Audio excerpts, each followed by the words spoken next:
Om Swastiastu. Izinkan kelompok kami untuk mempresentasikan hasil kinerja kami dengan judul yaitu perencanaan pembangunan yang akan dibawakan oleh yang pertama yaitu Nikada Indah Maharusadi dengan NIM belakang 1040. Yang kedua, saya pribadi yaitu Ida Imas Media Devi dengan NIM belakang 1261. Dan yang terakhir yaitu Niluh Junita Ari Utami dengan NIM belakang 1119. Untuk materi pertama akan dibawakan oleh teman saya. Dipersilahkan. Om Swastiastu, perkenalkan nama saya Nikada Indah Maharusadi dengan NIM 18170510410. Di sini saya akan menjelaskan materi yang pertama yaitu pengertian perencanaan pembangunan. Secara umum perencanaan pembangunan adalah cara atau teknik untuk mencapai tujuan yang diinginkan dalam proses pembangunan sehingga mampu mewujudkan masyarakat yang maju, makmur, dan sejahtera. Menurut Arthur W. Lewis, pada tahun 1965 mendefinisikan perencanaan pembangunan sebagai suatu kumpulan kebijaksanaan dan program pembangunan untuk merangsang masyarakat dan swasta untuk menggunakan sumber daya yang tersedia lebih produktif. Kemudian saya akan menjelaskan mengenai komponen utama, tujuan dan fungsi perencanaan pembangunan. Yang pertama itu komponen utama. Dari beberapa definisi dan pengertian perencanaan pembangunan, dapat secara jelas bahwa komponen utama dari perencanaan pembangunan adalah yang pertama itu usaha pemerintah secara terencana dan sistematis untuk mengendalikan dan mengatur proses pembangunan. Yang kedua itu mencakup periode jangka panjang, menengah, dan tahunan. Yang ketiga itu terkait dengan variabel-variabel yang memengaruhi pertumbuhan ekonomi dan pembangunan secara keseluruhan, baik secara langsung maupun tidak langsung. Kemudian yang keempat itu memiliki satu sasaran pembangunan yang jelas sesuai dengan keinginan masyarakat. Berdasarkan pada Undang-Undang Nomor 25 Tahun 2004 dalam rangka mendorong proses pembangunan secara terpadu dengan efisien, maka perencanaan pembangunan di Indonesia mempunyai 5 tujuan dan fungsi pokok, yaitu yang pertama, mendukung koordinasi antar pelaku pembangunan. Kemudian yang kedua itu menjalin terciptanya integrasi, sinkronisasi, dan sinergi antar daerah, waktu, dan fungsi pemerintah baik pusat maupun daerah.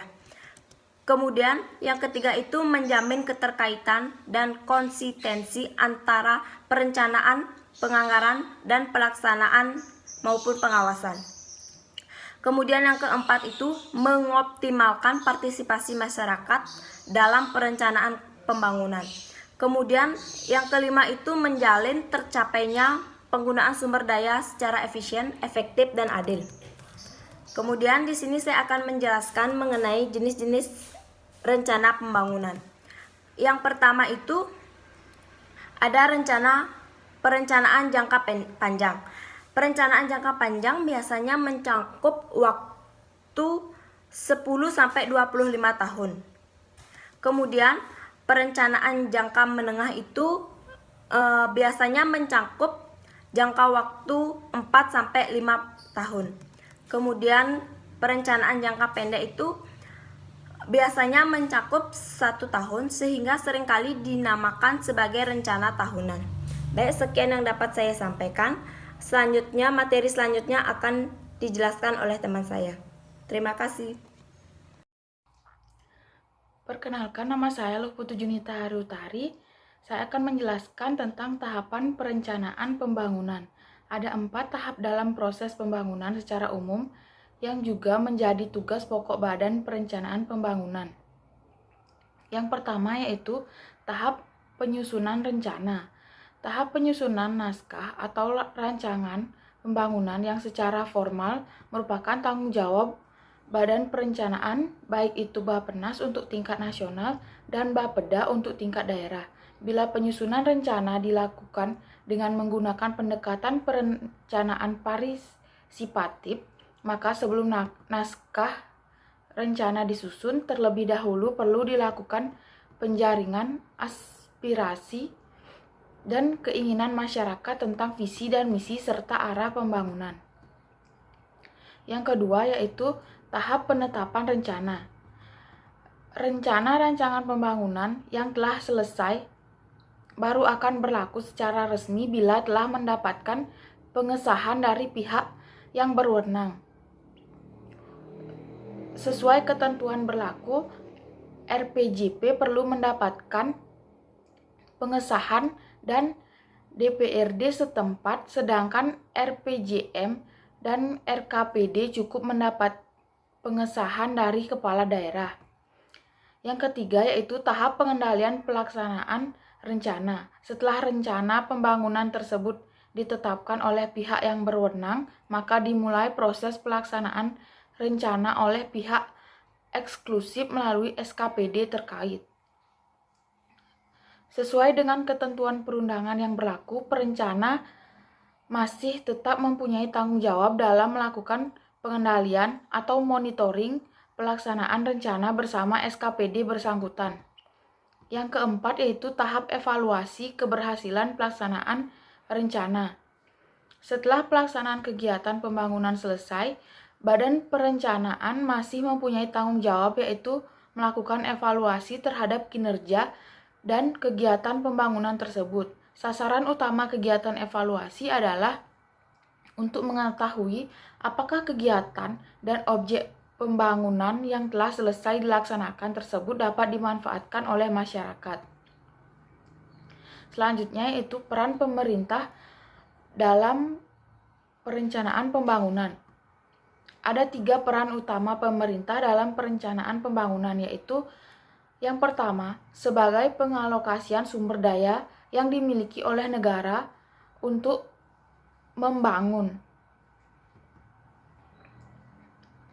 Yang kedua yaitu penciptaan stabilisasi ekonomi melalui kebijakan fiskal dan moneter, serta yang ketiga yaitu sebagai pendistribusi sumber daya. Penjabaran dalam ketiga fungsi ini di Indonesia dapat dilihat pada pasal 33 Undang-Undang Dasar 1944 di amandemen keempat. Pada ayat 2 dan 3 disebutkan bahwa negara menguasai bumi serta kekayaan alam yang dikandung di dalamnya, serta cabang-cabang produksi yang penting bagi negara dan bagi hajat hidup orang banyak. Penguasaan ini dimaksudkan untuk dipergunakan sebesar-besarnya kemakmuran rakyat. Pada ayat 4 menyebutkan bahwa perekonomian diselenggarakan atas dasar demokrasi ekonomi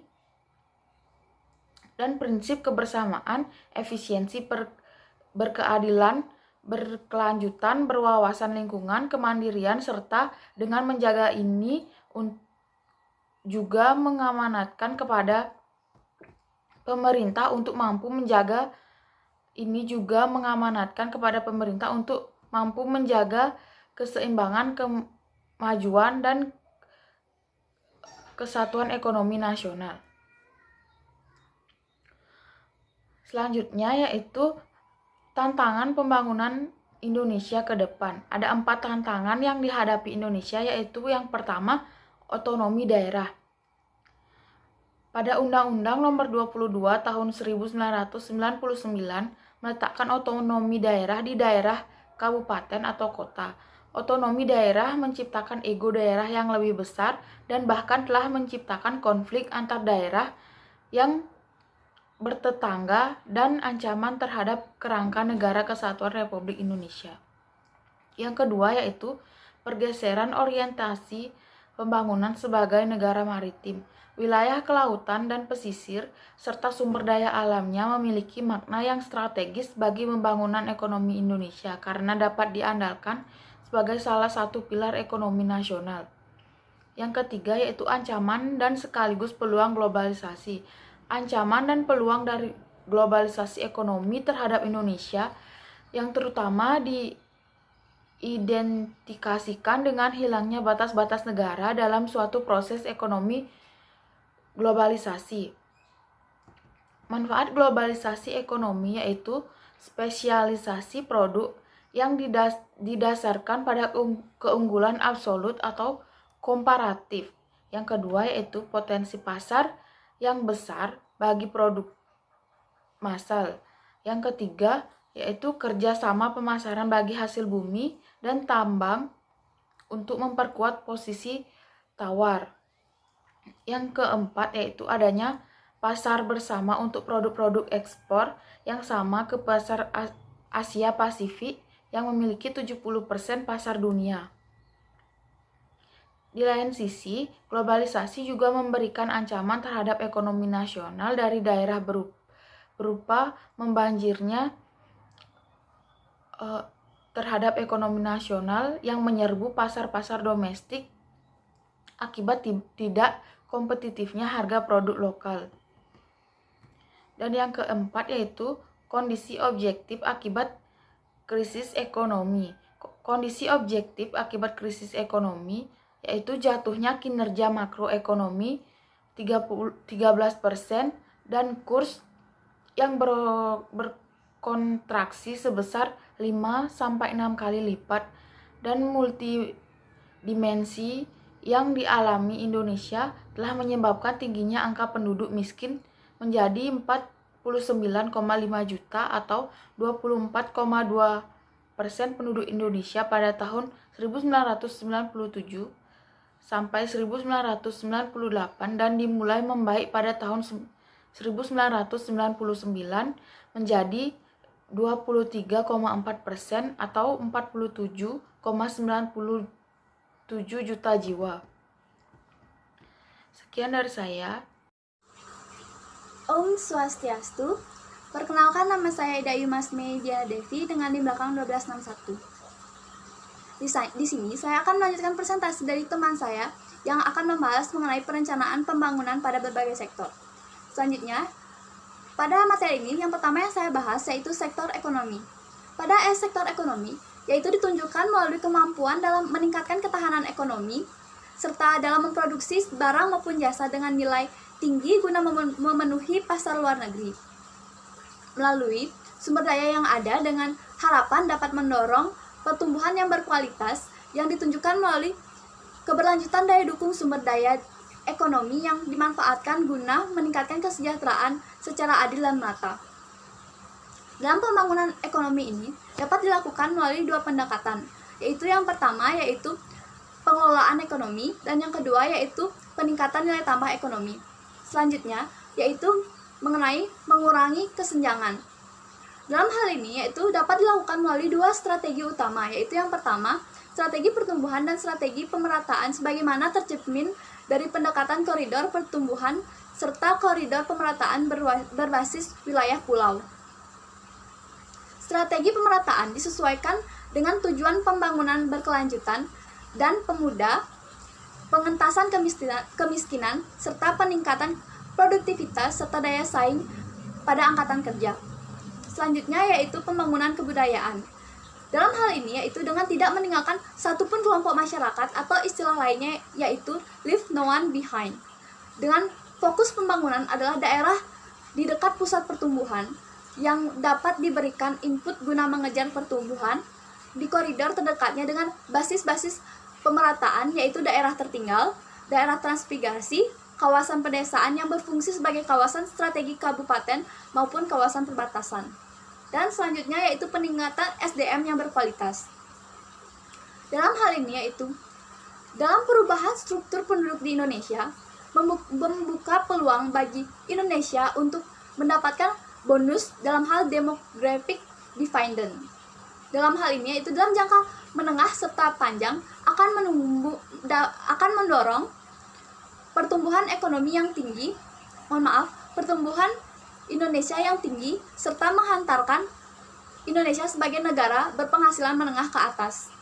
Selanjutnya yaitu memperkuat infrastruktur yang dalam hal ini yaitu melalui pembangunan infrastruktur dengan adanya perhatian dari pemerintah selama beberapa tahun terakhir dalam bidang infrastruktur telah memberikan kontribusi dalam meningkatkan infrastruktur di Indonesia.